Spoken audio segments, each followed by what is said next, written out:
দ্বিতীয় কথা হচ্ছে যে একটা প্রশ্ন শীর্ষক কথাটা বললেন বা জেনারেলি প্রশ্নটা আসলো যে কখনো আমরা দলীয় স্বার্থের ঊর্ধ্বে উঠে একটা দেশের প্রশ্ন ঐক্যবদ্ধ হতে পারি কিনা। ইন্দিরা গান্ধীর নাম থেকেই কথাটা মাথায় আসলো।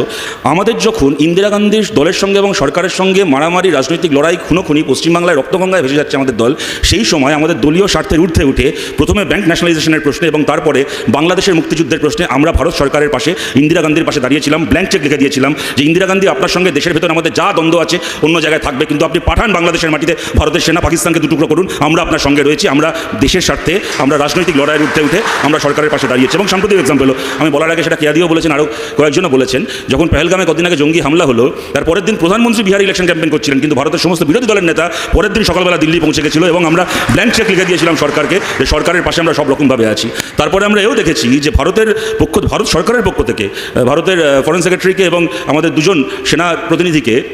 যখন তাদেরকে দিয়ে প্রেস কনফারেন্স করা হয়েছে, তাদের কোনো কথা পছন্দ হয়নি বলে ভারত সরকার, মানে বিজেপিকে যারা সমর্থন করে, যখন বিক্রম মিস্ত্রিরা যখন বলেছেন যে ভারত সেকুলার দেশ, আমরা ধর্ম দিয়ে টেরোরিজমকে চিহ্নিত করব না, তখন বিজেপিকে যারা সমর্থন করেছে তারা বিক্রম মিস্ত্রির 2 মেয়ের ছবিকে নিয়ে পর্যন্ত নোংরামি করেছে। কিন্তু আমরা বিরোধী দল এগিয়ে গিয়ে কিন্তু তখন ভারত সরকারের পাশে, খালি দেশের মধ্যে নয়, দেশের বাইরে যখন অল পার্টি ডেলিগেশন গেছে, এটা কেয়াদিও বললো, সমস্ত রাজনৈতিক দলের প্রতিনিধিরা আমরা গোটা পৃথিবীতে গিয়ে আমরা বলে এসেছি কীরকমভাবে পাকিস্তান আমাদের